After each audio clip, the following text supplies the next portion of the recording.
Should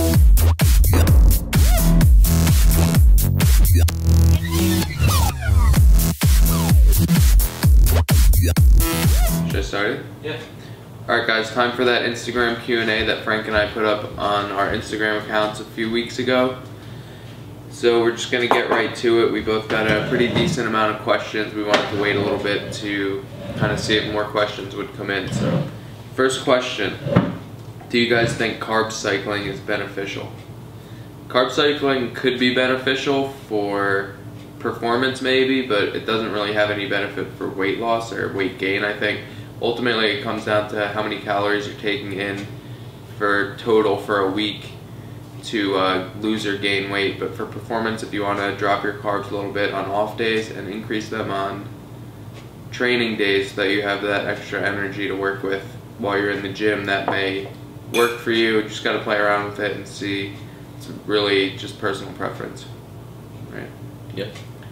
Based off your recent shows, do you guys plan on competing more in the future, or will you lean towards more powerlifting? Which do you enjoy more? Bodybuilding is definitely more of a process. Yeah, it's definitely takes a lot more time and effort, I feel like. And it's harder to incorporate into your normal lifestyle. Yeah, powerlifting's way easier to do without it interfering with other things in your life. No matter how hard you try, bodybuilding will definitely interfere with your life. For me right now, I'm definitely going to focus on powerlifting for a while. Agreed. I really don't see myself competing in bodybuilding again, but I'm not sure, maybe in like a few years or so I might get the bug or whatever. But if I do it again, it won't be for at least probably 3 years. And I'm going to focus on powerlifting for now. Yeah, I definitely... Right now, I'm saying that I definitely compete in bodybuilding in the future, but I'd really like to give myself at least 3, 4, maybe 5 years before I start another contest prep and start to compete. And even then, I'd take my prep a lot longer than I did this time. I'm going on holiday to Europe for 4 weeks, and I've just started making progress both strength and physique-wise. What do you guys suggest doing? I noticed, Harry, you said you started your bulk after a 3-week holiday, so maybe you can relate. I mean, if you're going on vacation to Europe, I don't know if that means you're not going to be able to train or not going to be able to track your food at least a little bit. You could eat in moderation, kind of know what you're taking in so you don't kind of ruin all your results that you've made over the last few weeks. Yeah, if you can't lift, I guess try your best to just like maintain your weight probably and do what you can, get some physical activity. Yeah, just go for a run even, but yeah. I mean, if you can't lift, there's not much you can do in terms of getting stronger. You might even regress a little bit, but once you start training again, you'll probably get that back quick. Will you guys be at the Arnold Classic again next year? Hopefully. Yeah, not really sure at this point yet, but hopefully we'll be there again. Diet Coke or Diet Pepsi? Nah. Coke. Coke yeah, Zero. Definitely Coke Zero. Everyone knows Coke is a beta drink. I disagree. What do you guys think, Coke or Pepsi? Coke is much better than Pepsi. Yeah, definitely. How many times a week would you train abs? Also kind of way off subject, but have you been making a bigger dough for those big pizzas or just stretching it out more? Just curious. I think that I was making about 80 grams, using 80 grams of flour for the smaller pizzas and then like 100 to 120 for the bigger pizzas. So I'll make a recipe video like I've been saying. Once I'm home, or now that I'm home, I can do it a lot easier. Training abs. I mean, I've always trained abs twice a week, just 2 like heavy movements like cable crunches, something like that. Yeah, I mean, I wouldn't train it more than you would train any other muscle group. You could probably do it 3 times a week or 4 max, but it's not going to help you lose belly fat or anything. It's just going to strengthen your core for doing other compound lifts. Ben Graff. What are you guys trying to do differently during this off season to ensure your next bodybuilding prep is more successful, staying leaner, different lifting? I mean, really the goal, it's going to be a long off season, I think, for both of us. Yeah.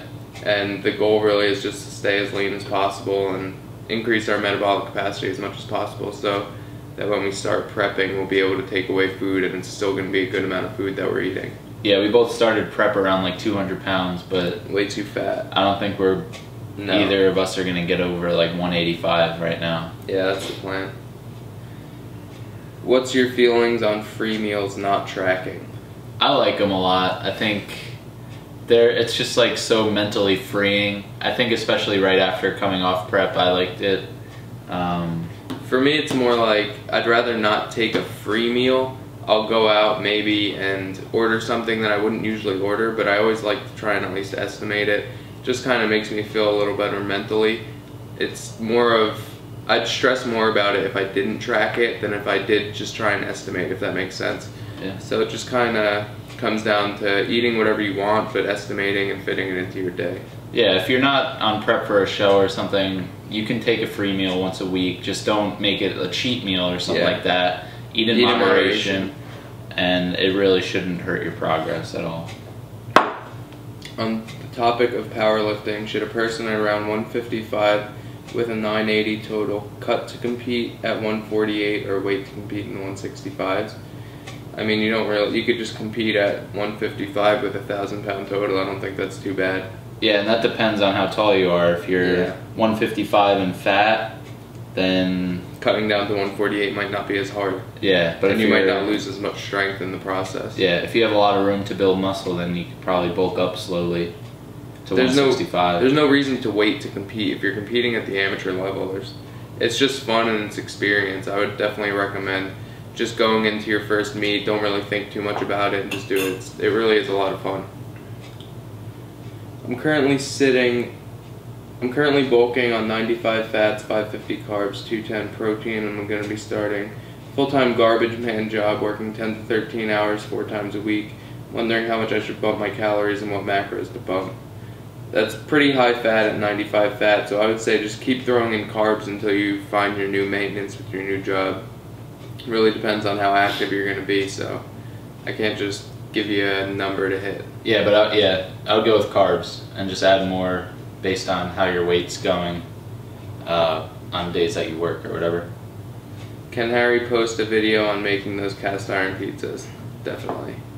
Give me a few weeks, or maybe this week it'll be up. We got some dough rising right now. Gonna have some pizza later. During yours and Frank's prep together, did you ever get jelly at his macro increases or overall higher macros while you were on the poverty macros? Not really. I know that everyone's different. Our deficit was probably about the same, so you still feel shit. Yeah, it doesn't matter how much you're eating, you still feel shitty to a certain extent. Yeah. It doesn't really matter. I've been dieting for 16 weeks and my show is coming up in 4 weeks, but my show is actually just a music festival. I wanted to be lean to look the best that I can. How should I go about peaking for this? Just diet straight through, raise carbs, refeed?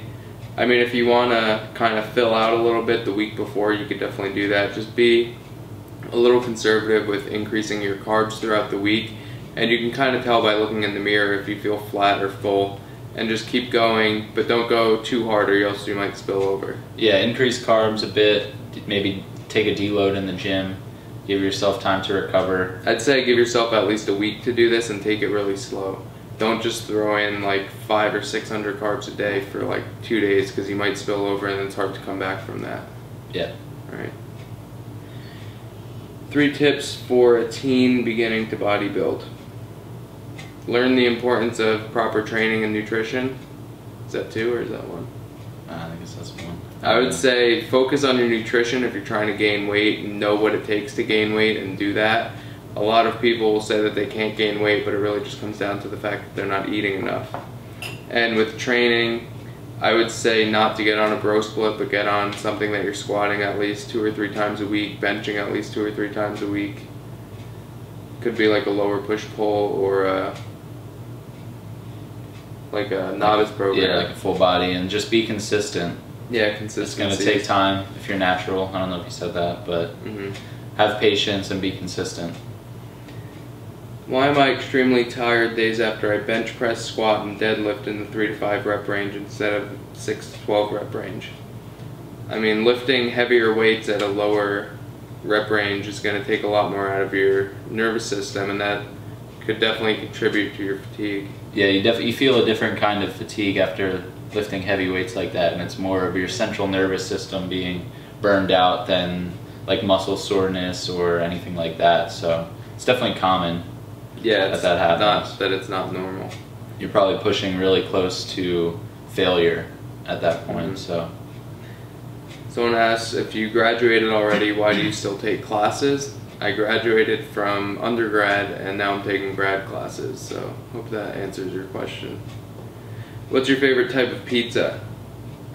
I don't know, I really like pizza with like peppers and onions and mushrooms. Yeah, veggie. I'm not really into like the meat pizzas, like pepperoni and salami or whatever they put on it, sausage. Yeah. Maybe once in a while, but not really. Yeah, veggies, especially peppers, mushrooms, olives, onions. What are your best tips to sticking to your macros when you are hungry? Anything besides eating straight bro, like specific recipes? I mean, it comes down to telling yourself that eating isn't as important as achieving your goals, right? Yeah, I mean, you're going to be hungry no matter what you eat. I mean, obviously you could eat like salads and just try to find foods that are very satiating and have high volume. And you'll figure out what works for you and how you can do it. You can drink like sodas and stuff like that to kind of keep you full. Chew gum, that helps. Yeah. Helps me at least. Yeah, Drink tea. You're gonna be hungry no matter what. You could eat a cake and you'll be hungry still. So you just gotta. It's more of a mental barrier.